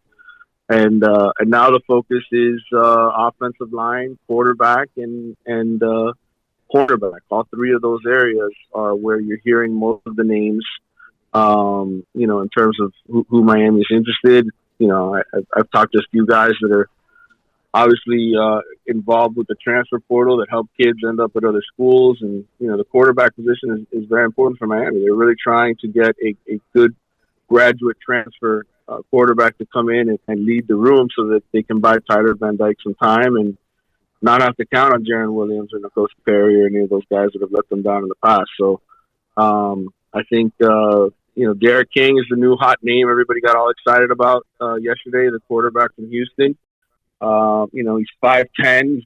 He's not very tall, but he is freakishly gifted in terms of athleticism. And when you look at this Rhett Lashley offense and what he might want to run here with Miami, the ability to have a running quarterback, I think, would be really, really huge. I think Lashley's offense is really built around the run and the pass second. It's about, being able to run that read option and having some explosive guys in the backfield. And Miami obviously is some really talented incoming freshmen at running back. And this Derek King kid, I think, who was a starter at Houston, would give them that element, more of what you saw when Lashley was at Auburn than he was at SMU. So, but we'll see. We'll see what they end up getting. I know King started following Lashley on social media, I think it was last week. And, there's been conversations, but I think LSU is also showing some interest, especially now they're looking to fill that quarterback need. So we'll see if LSU becomes competition for Miami for Derek King. Yeah, and you wrote about Garin Justice, the new offensive line coach. Overall, yeah. I mean, is this more of just wait and see, or how do you feel about these hires? It's funny because, we all don't know. I mean, I don't know Garin Justice. I just sort of started to get to know him now a little bit since he got the job over the weekend. But, talking to a couple of his former players, and you can go to theathletic.com and read the story. But I talked to a guy who started from his starting center at UNLV the last 2 seasons, a very smart kid, Sid Acosta, and left tackle who played for him at FAU when, FAU was 11-3 and very, very good. A local kid, Reggie Bain, who played at Miami Central and also wanted to be a Hurricane but didn't get an offer. He's a 4-year starter at FAU at left tackle. And the kid, both of those kids had nothing but really high praise. And the whole point of the article is really what Miami has wanted out of their offensive line coach the last couple of years, is not just a guy who can be a teacher and raise the level of confidence of some of these guys, but also bond with them off the field. And I think if there was one criticism of Butch Barry is, look, the guy was a good teacher, and I had a couple of parents and players tell me they learned more with him than they ever did under Stacey Searles. The issue is, he's an NFL guy, and some of these kids need to have that special relationship with their offensive line coach. They need to feel loved. They need to feel like the guy has their best interest at heart. And I think, Butch Barry came in with that NFL mentality. Hey, this is what I'm teaching you. Do you get it? Do you get it? No? Okay, well, I'm only going to worry about the 6 guys who know what they're doing. And that's kind of how this season evolved, where you saw the same 6 guys going out there, and he kind of gave up on the other guys who couldn't pick it up. And that's the way it is in the NFL, right? That's the way NFL coaches are. Like, they're not going to waste their time with guys who can't get it right. They're going to play the best players. And so, but at Miami, where you had 51 sacks given up, you struggled to run the football and ranked 120th on the run, and you've got 18, 19, 20-year-old kids that you're counting on, that you need a little bit more TLC, you need a little bit more relationship. And that's really what this Guerin Justice guy is all about. His wife bakes cookies for the players every Friday on their travel day, and she brings the daughter over, and there's this family atmosphere, where the players get to know them, and Coach Justice invites them to his house and takes them out to eat dinner, and it's a real relationship. And I think that kind of stuff nowadays is needed in coaching. I've heard a lot of older coaches who are just kind of old school. They want to do it the old school way. These younger guys, I think, understand, and that's what Guerin understands. He was a 3-year starter at West Virginia, played on a Sugar Bowl winning team in 2011, was a 3-year starter at tackle, and he wasn't just a good player who knows what he's doing. He's also a player who understands what players want in terms of that coach relationship. So I think that's the reason you have to like the Guerin Justice hire, because it sounds to me like he's a total package. He's not just a coach who's there to teach the kids and to get a paycheck. He's a guy who really invests his time in relationships, and all of his former players remain very close to him. He texts them, he'll call them, and so I think Miami got a good one here in Guerin Justice. This was a very bright, young and upcoming coach at 37. Follow him on Twitter at Manny_Navarro. Catch his work at The Athletic. Manny, before I let you go, tell him about the podcast, my man. Yeah, you want to make sure you tune into the Wide Right podcast, which we make available on Apple Tunes. And of course, when you get the subscription for $3 or $4 a month, whatever it is now, they got all kinds of sales. But you get the subscription to The Athletic. In addition to everything you get to read that I write and all of our Miami writers write, you get access to the entire website and my podcast, which we'll do 1 to 2 times a week. Right now in the off season, we're kind of limiting it to 1. We usually do like a game preview during the season, but we talk about everything on there. And my buddy Kelvin Harris, who was on 3 national championship teams there at Miami, he and I talk quite a bit on there, and have opinions about a lot of the things going on with UM. So if you want more coverage besides these appearances I make here with Big O every week, be sure to check out the Wide Right podcast. It's there for your downloading pleasure. There you go. And follow him on Twitter at Manny_Navarro. Catch his work at The Athletic and listen to the podcast. Manny, as always, you're a stud, my brother. Thank you for taking some time. Thanks for having me on. I really appreciate it, man. Take care. You got it, baby. You be good. There you go. The great Manny Navarro with our Caneswear Miami Hurricanes report. We're going to talk now to Mississippi State quarterback Tommy Stevens. He's going to join us now. I think I'm going to really like this interview with Tommy because he wears a Nirvana shirt. So that alone in itself, he's going to win me over because he's a rock. At least I think he's a rocker, or he's acting like one, sporting a rock shirt, trying to be cool by wearing a rock T-shirt. So which one is it, Tommy Stevens from Mississippi State? Are you acting cool or do you rock? Which one is it? Wait a minute. Hold on a second. There we go now. We good? Yeah. Yes. I've always kind of liked, alternative rock. Nirvana is probably in its own little category, I would say, but I sit around in that area. Sometimes get a little bit heavier, sometimes a little bit softer, but yeah, Nirvana is one of my favorites. All right, so what's your go-to Nirvana song? It's kind of hard to get away from Teen Spirit, but Come As You Are is a good one too. Okay. Those two are probably my favorites. Okay, nice. All right, so when you go harder, what is it? Metallica. Nice. We're going to go to Rockville in Daytona this year. It's in May. And, dude, Metallica is playing 2 of the nights, and both nights, different sets. Man, it sounds like a good time. You guys got extra tickets? Yeah, let's go, man. Let's go. We're going to interview them and everything. We'll be doing the show out there and everything. We'll be broadcasting from Rockville this year. So, yeah. Yeah, what a job, right? Yeah. I get to interview athletes like yourself and rock stars, huh? That's my job. Sounds like a hell of a time. See it there? It says sound check. That's the music show. The Big O show is a regular sports show, and then the sound check is the music show. So there you go. So we'll send you a link when we get Metallica on. Oh yeah, sounds good. All right? I'll definitely get watched. So we'll have a little fun with it, and we'll have it on YouTube too. So you'll be able to watch it. So who's the other? Have you gravitated to another rocker in the in the locker room, or not a lot of rockers in the locker room right now? They're slim. No? They're slim, that's for sure. I haven't exactly ventured out either. I've kind of kept to myself as far as the music choices, but yeah. So, talk a little bit, Tommy, about your challenge when it comes to getting to know your teammates, because that obviously has got to be a priority for any quarterback. Yeah, no, I definitely think it's a big piece. Obviously, the quarterback position is going to have to, like you said, gravitate to the teammates and connect in a special way in order to have success. So, luckily for me, it was a trait that was passed down to me by my mom. She's always been able to walk into any room and really talk to anybody that's there, the richest of the rich, the poorest of the poor, and she's always kind of fit in. So I definitely get that from her, and so that's kind of, I guess, the way that I operate. Talk to me a little bit about your career at Mississippi State. You had your ups, your downs. You kind of fought through a lot of adversity in that Tennessee game, all of that. How's that made you a better person, let's say, before we talk about player? Yeah, no, I definitely think that. Wait a minute. Oh, we lost him there.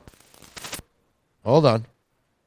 Go ahead, Tommy. Can you hear me? Yeah, go ahead. Okay, sorry. I definitely think that, really in anything, any aspect of life, nothing really goes exactly how you're expecting it to go. And so definitely just continuing to learn, through the good, through the bad, just learning from every situation is obviously, critically important. So, you can make the best of the next situation that comes if you're, presented a similar task. So definitely was able to learn a lot this year, learned a lot about myself. And, I'm thankful. I'm thankful for, everything that's been thrown to me and my 23 years of life. So. Okay. What are you trying to prove this week to folks out there? What's the knock on Tommy Stevens? And you want to show them that knock does not exist? I think obviously, given the season that I just had, I was injured a lot. And so it's going to be hard to prove that this week that, I will be, built for, the long term. But, just going to do my part and throw the ball and just, at the end of the day, just play ball. Just play ball. Enjoy this last week of practice with the guys. And, who knows what the next step will be. But, just very, very thankful for, for this opportunity and to be here, man. This is a dream come true for me. So. When you got the call that you had this opportunity to showcase your talents, talk to me a little bit about that, because this is a great opportunity for not all the players are here, man. Absolutely. Here or Senior Bowl or the NFLPA. If you're not in one of these 3 games, you lose out on a huge opportunity. 100%. Yeah, it's very, very special. I remember once I found out, I immediately called my parents and I let them know. I mean, this is something that we wanted to do, and I'm incredibly blessed to have this opportunity. Who's challenged you the most in your interviews so far? They've all been relatively the same, I would say, as far as the questions that have been asked. There have been a few like iPad tests, I would say, that have been tough, or different things on questionnaires by specific teams. But all in all, it's been good. It's been good to get to know some of these guys and see what they have to offer. How do they challenge you football wise? Your IQ football wise? So give me an example. So specifically, I did a test yesterday with the Ravens, and it was a test on the iPad, and so it gives you like an image, and so it's a black screen. It gives you an image, and it's fast as a snap of a finger. Like it shows you the image of like a pre-snap look, and you have to be able to identify what look you think that you're going to get from a coverage standpoint. So you've got options. It can either be 2-man, 0, 1, 2, 3, 4, or 6. And when I say snap of a finger, I mean it's there and it's gone. And so it's a flash. Yeah. If I remember right, there were 74 different little pre-snap images that I would go through, and was able to go through all those looks and do my best on it. So when you're going through that, do you get a sense like they're like trying to fool you in the process? In a way, but that's just defensive football. Defenses are always trying to mess with the quarterback and give you certain tip-offs to make you think that it's something else, and that's why the whole picture as itself is important, because each guy tells a different story, and at the end of the day, I like to think that they're all on like a bicycle chain. One guy starts coming down, another guy's got to go to center field, and so things like that just to go through the all overall pre-snap checklist and be able to see it. Hopefully, I'll have more time to do it in the game than just a snap of a finger. Yeah. You have about no more than 2.8 seconds on average. Oh yeah. That'll be enough, because it was a lot faster than that. But just to be able to do those type of things and give yourself an idea before the play's even snapped, what you're going to see from the defense. Tommy Stevens, quarterback from Mississippi State, joining us here on the East-West Shrine game, and we're out here, of course, at the Tradewinds Resort headquarters for the East-West Shrine game. Tommy, do you remember the day you said, I want to be a quarterback, and why? The idea was actually proposed to me by my father at a pretty early age. I remember I was like in either 5th or 6th. I think I was 5th grade. He's like, hey, man, you're going to be a tall guy. So, I was playing running back at the time. He's like, you're not going to be able to play running back forever. And, you're probably going to grow out of the position. I remember being kind of disappointed about it, because at the time I thought that I was a pretty good running back. And so I was not very thrilled by the whole idea of playing quarterback at an early age. I would say, first started throwing the ball as a quarterback, because we ran Navy's offense in high school. Oh, okay. Yeah. So not a lot of throwing. Yeah, but we probably threw it more than those guys. I think I threw it probably 300 times maybe as a senior. Wow. So, we threw it more than I guess the average triple option team would. But I really got my feet, I guess, in the ground as a thrower starting at junior year of high school. So that's why I think that I still have a lot of room to grow. I haven't been playing position for a long time.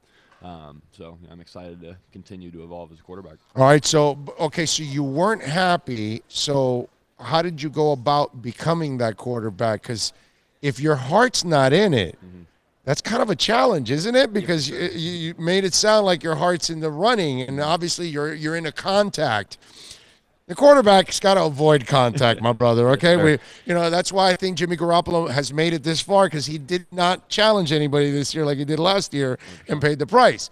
So it's a whole different mindset, dude. How'd you have to rewire yourself? Well, I guess I became a little less stubborn. I started listening to what people were telling me. I didn't necessarily believe my dad when he said that I was going to be probably 6'3", 6'5" range, and I was able to get on the upper end of 6'4", and I think that I'm done growing. But I tell people all the time, I got to high school as a freshman. I was 5'8". Yeah, but I saw you hanging over there outside with weights on your. You're still trying to stretch yourself out. Yeah, man. That was the old, back in the day, people used to literally hang from poles and then put weights on their ankles. Yeah. They thought that would stretch out. Yeah. There's the one trick that I did have growing up. Obviously, eating, trying to eat as best as I could. But my dad would come into my room and he would always make sure that my feet were untucked from the blanket. And so it's just something just as subtle as that. I was like, Dad, you're nuts. And they were untouched. What do you mean? So your feet had to be they couldn't be covered? They could be covered, but as long as the blanket wasn't tucked up underneath, if that makes sense. You know what I'm saying? So it wasn't, I had So room, you had to have some air come under? Yeah, I had some room to grow. So He did that with me. He did that with my sister and my brother. My brother's already he's a freshman in high school and he's about 6'1". So I don't know if he tried something different, but it's definitely working for him. So. Wow. Okay. All right. But dude, then you got the draft going on, and you're like on a really cold day. I don't know. Do you crank up? Like I love to crank up the AC, so every part of my body is under those covers. You know what I'm saying? Damn. So you had to adjust to that too. Were you wearing socks at least? No, I can't sleep in socks. No, way. me neither. No way. Me neither. I can't sleep in socks either. But damn, your feet were getting cold then. Oh yeah, 100%. Yeah. Yeah, something a little crazy there.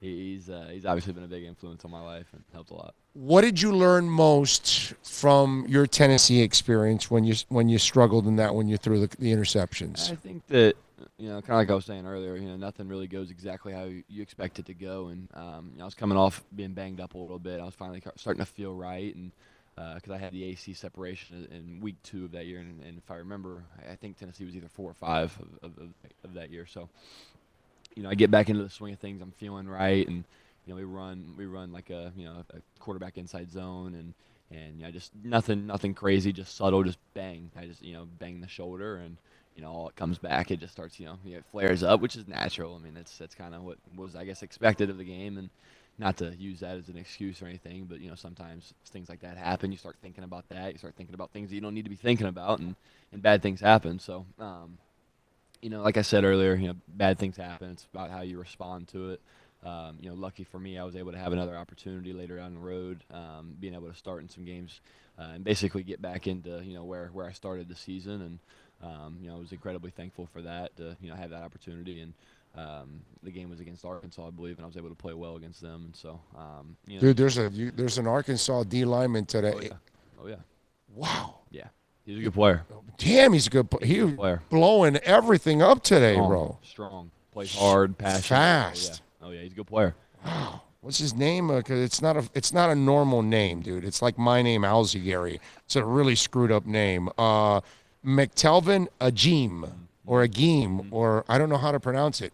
I've got to make sure he's not around. He might kick my ass. I don't know, but that dude, boy, that was impressive today, bro. He blew up. I mean, he made some guys not feel good about themselves today on the offensive line. He plays hard. He's a good dude too. Good guy to be around. Like I said. He's got energy. Yeah, he's got a personality. A lot of personality. That's for sure. Yeah. Because when a guy, that's Holden. That's Holden. He was like, I was laughing because he's a character. He was talking, but he was backing it up. Gotta have those too. Those guys are very important. I don't mind the guy that talks as long as you can back it up. 100%. You know what I mean? 100%. That's the one. Because if you can't back it up, what happens to you in the locker room? Yeah. You know what I mean? Yeah, no doubt. That's where you start losing all credibility and respect and all of that. All right, we'll wrap it up with this. Tommy Stevens from Mississippi State. What convinces you that you will be successful at the next level? I think that there's been lots of different areas where I've had success. It's just all about consistency, and so continuing to grind. Like I said, I've been playing the position for a relatively short amount of time, so continuing to evolve as a passer, continuing to get more reps under my belt in any way that I can. I think I'm going to show teams in this league that I would have a whole lot of value. So excited for it, excited to finish off this week strong and get working towards the next chapter of my life. All right, any new bands you're listening to? No, not really. I like to keep it with the old stuff. I did start listening to Motley Crue after that movie came out. Oh, okay. The Dirt. Yeah, wasn't that a fun movie? Oh, it was fun. That was a fun movie, man. I probably watched it 5 times. Have you heard Greta Van Fleet? I've heard it. I haven't really heard. You need to listen because they're a new band, but they play classic. Oh, okay. So yeah, Greta Van Fleet. Yeah, I'll definitely be on the playlist. I promise you, you will be rocking with them. Love that. You'll have a little highway tune on your way into the game next time on your headphones. All right. Yep. Tommy, thank you for taking some time, man. Excellent stuff. Thanks for having me. You got it. Tommy Stevens, baby. Way to go, Mississippi State. Appreciate that. All right, Captain, you're up next. You're on deck, and now you are on the chair, Captain Tim. All right, give us a second here. Let's take a 60-second break.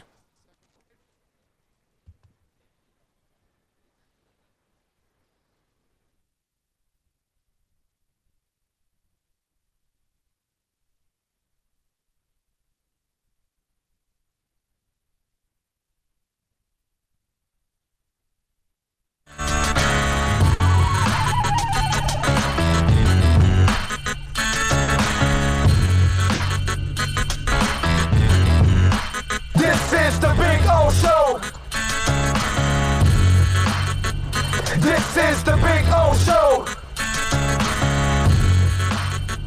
This is the Big O Show. All right, welcome back to the beautiful Trade Winds Resorts. It's time to talk a little bit about this beautiful resort. Captain Tim is going to join us because I tell you all the time, they've got like 7 pools here. They've got a ginormous beach. They've got a slide that's about 4,000 foot tall. No, it's actually 3 stories, okay? So I don't want to be false advertising here. But it's just a ginormous resort. We got all kinds of things going on, and that's why we've got Captain Tim here, so he can navigate us through this big, beautiful property with all kinds of things. Captain, afternoon, sir. How are you doing? Oh, it's another beautiful day. This is the middle of winter. 80 yes. degrees. I mean, you got to love Florida. Yes. No, I mean, come on. This is why we are the envy of everybody out there. And this is why I'm in South Florida. I affectionately call it the 6th borough because we got so many New Yorkers down there that they just move over because they get tired of being cold all the time during winter. So they come down to our winter, which is nice and comfortable. That makes perfect sense. Being from New England, I understand There you go. Totally. I came down 30 years ago because I found out I could go fishing every day. Yes, that's right. That was That's right. just an easy thing to do. That's right. And your chowder will stay warm here for a little while. Over there, the chowder comes out and in 5 seconds it's exposed. Ice. That's it. It's ice. That's not fun. But we got a beautiful property here. We got a lot of things to do. We got an absolutely gorgeous beach. Yes. We have our brand new, well, it's a little bit older now, but our Rumfish Grill, where we have our 33,500-gallon aquarium, and you can even go swimming in it if you like. I have not done that. I've been to the aquarium. I've seen it, but I have not gone swimming yet. Now, Captain, the other thing that I keep suggesting, and I think you guys need to do this, we got to talk to the East West Shrine people. Let's have one practice on the beach.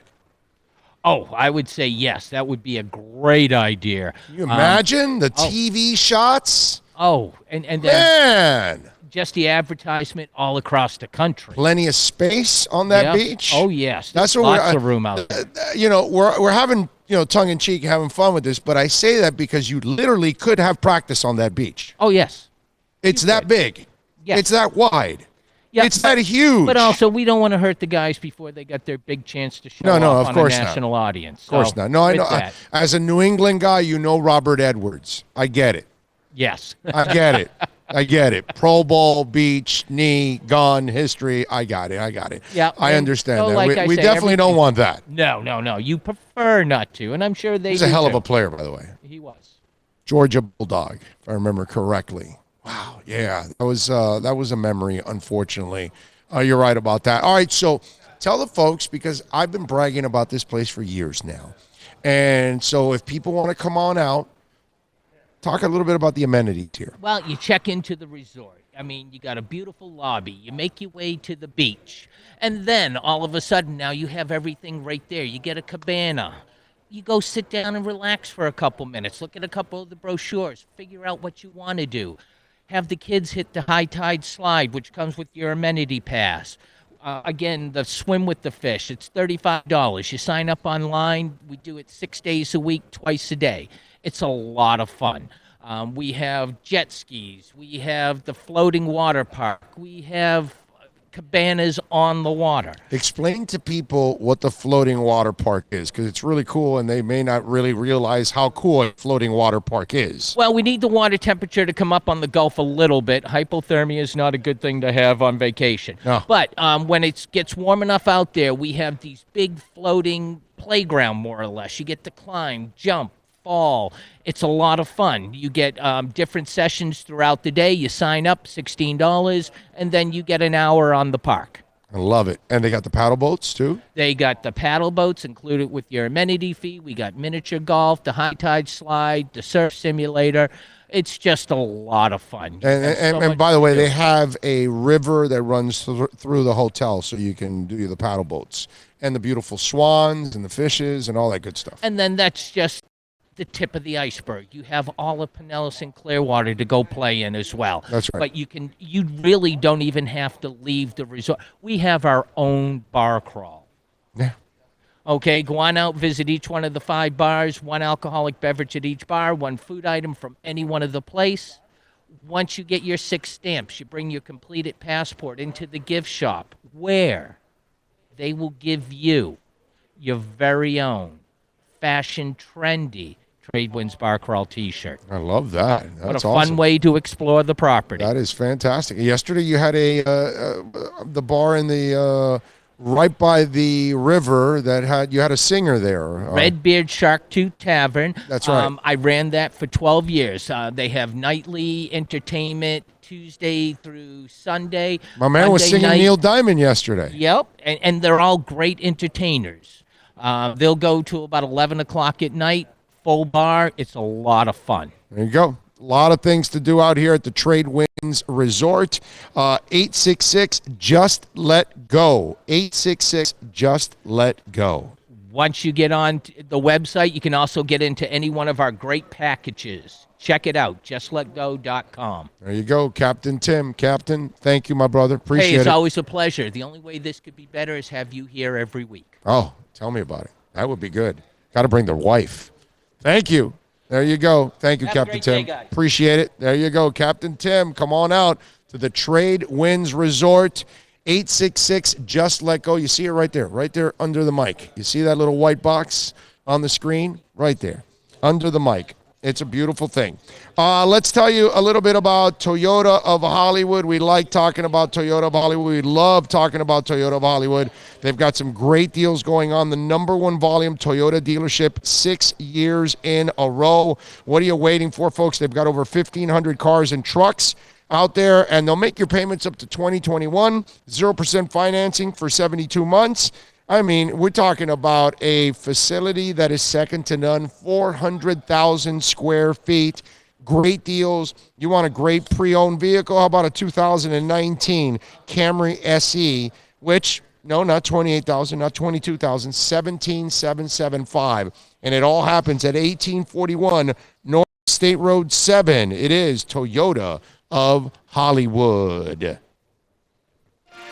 Thinking about buying or refinancing a home? Act now. Home values are ticking up. Don't put off making a move any longer. Call Michael Kodsey now at Choice Mortgage Bank, 561-441-2730, while mortgage interest rates are still at historical lows. Call now to get pre-approved and buy your dream home. If you're currently paying over $800 a month for rent, call 561-441-2730 now before interest rates go up. Down payments as low as 3.5%. Veterans may qualify for no money down. If you own a home, but you're upside down, Michael Kodsey can help. If you're being denied by your bank or your loan process is taking too long, call 561-441-2730. Act now while fixed rates are still under 3.5%. Offices in Boca and Boynton Beach. Rates and terms subject to change daily without notice. Equal housing lender. NMLS 122081. No one expects to get into a crash, but I expect you to go to accidentlawfirm.com if you do. Make sure when hiring a driver, you go through a rideshare app so that you can be covered by the insurance, which can be up to $1 million whether you're a passenger or a driver. In other words, don't try to save a few bucks by paying cash instead of going through the app. I'm attorney Bobby Nunez from Nunez Law in Miami, and we're here to help you through the process. Go to accidentlawfirm.com for a free consultation from me, Bobby Nunez. That's accidentlawfirm.com.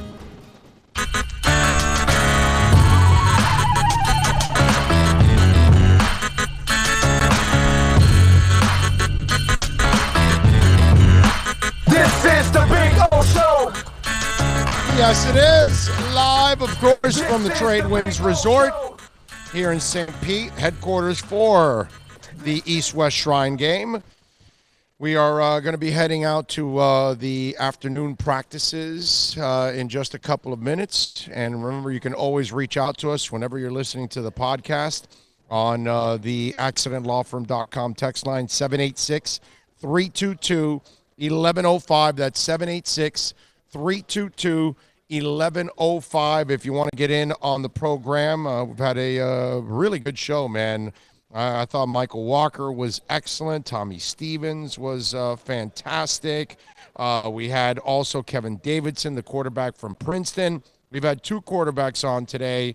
We'll have a 3rd quarterback today from the West. Actually, we'll have the Utah quarterback joining us, Tyler Huntley. What do you need, dog? You need something? Here you go.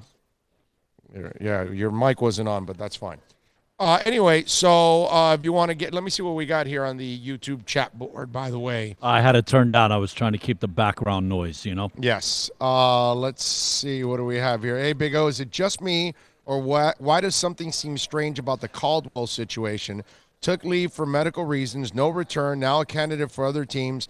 Nothing about being a candidate for Finn's jobs. There isn't. The candidate he's for, he can't get the job here. He's not in position for a head coach or even the offensive coordinator because they've got one.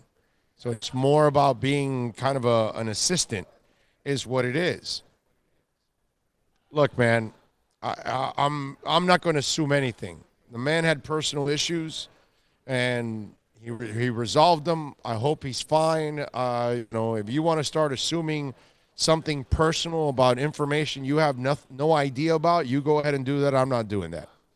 I just wish Jim Caldwell the best, and he should be a head coach in this league. Jim Caldwell is one of the 16 best head coaches in the NFL. The fact that he's not working is insulting, okay? I mean, the fact that the Lions hire a guy that can't win half his games, okay, can't make the playoffs, and Caldwell had 3 out of 4 winning seasons, that's disgusting, okay? That's all I can tell you.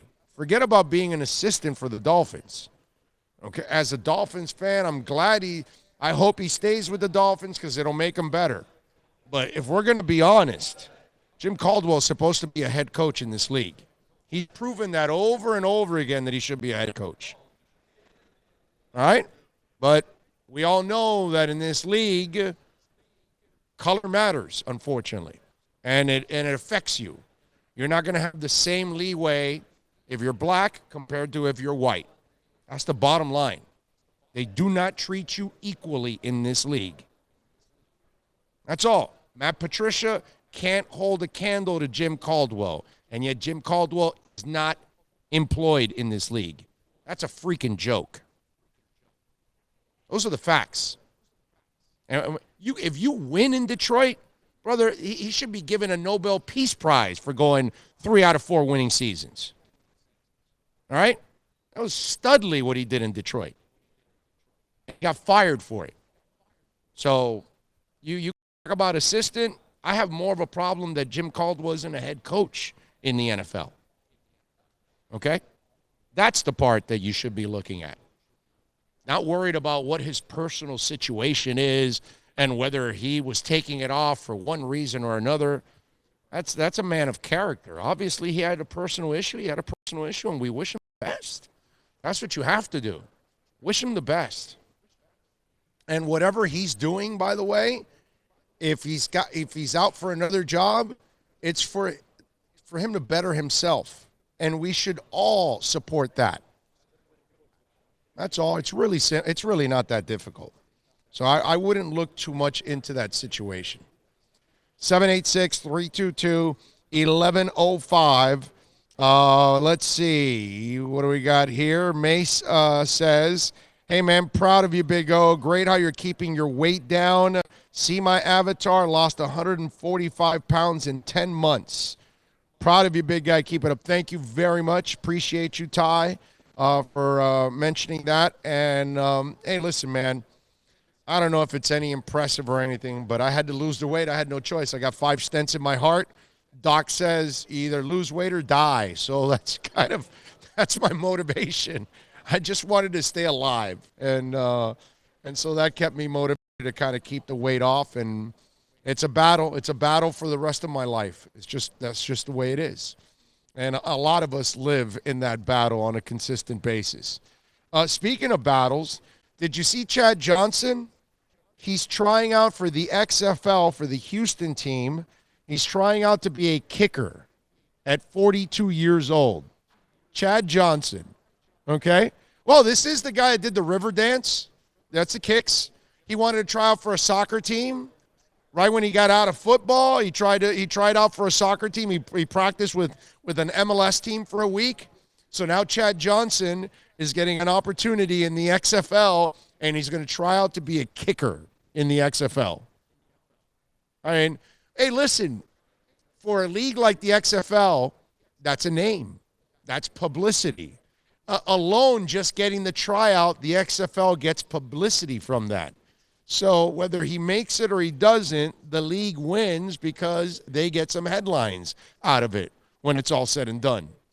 You know? And so that part I think is kind of funny. But now, the thing is, can you imagine if Chad Johnson is a successful kicker and makes it on an XFL team, all right? The celebration dances that are going to happen every time he makes a field goal, and the farther it is, that is going to be entertaining. Now, he's always kept himself in pretty good shape. I don't know how good of a kicker he is. That's really the now I would imagine that he's been practicing this thing because I'm sure he doesn't want to go there and just look absolutely terrible. I think he wants to go there and look somewhat competent as a kicker. But let me tell you, the celebration dances are going to be awesome. Will he be sporting a Hall of Fame jacket? It may be. If he makes like a 60-yarder or a 55-yarder, he'll have a Hall of Fame jacket on the sidelines. And Chad will go and celebrate, and he'll have like somebody put on and you know, in the XFL, they'll let him do a little bit more showboating there. You know what I'm saying? They'll bring a stage and a spotlight, man, so that he could do it. I mean, I have a hard time believing he's even going to make it as a kicker, but it's funny, and the XFL got a hell of a headline out of it. So they win in that sense.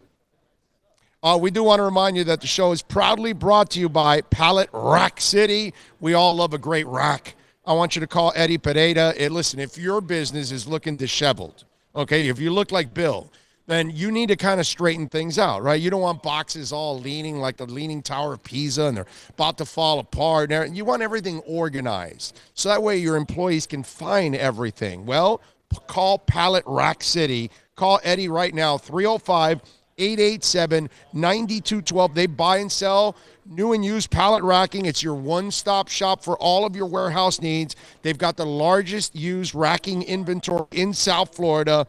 They also sell used forklifts and dock equipment, and they specialize in knockdown and installations of your warehouse equipment. They also sell pallet jacks, hand trucks, dock boards, and most packaging supplies. Call Pallet Rack City. You want that warehouse to look great? Well, then get the great racks to go with it, man. I love a great rack. You should too. 305-887-9212 for Pallet Rack City. We got to thank, of course, Bill. Excellent work by you. We thank Manny Navarro also for joining us, John Cassio. We thank all of you for tuning in. As always, we're going to be back after the second practice in the afternoon, probably around 5 to 7. We'll have more interviews, more players, all of that here on the program as we continue coverage of the 2020 East-West Shrine Game live from the Tradewinds Resort.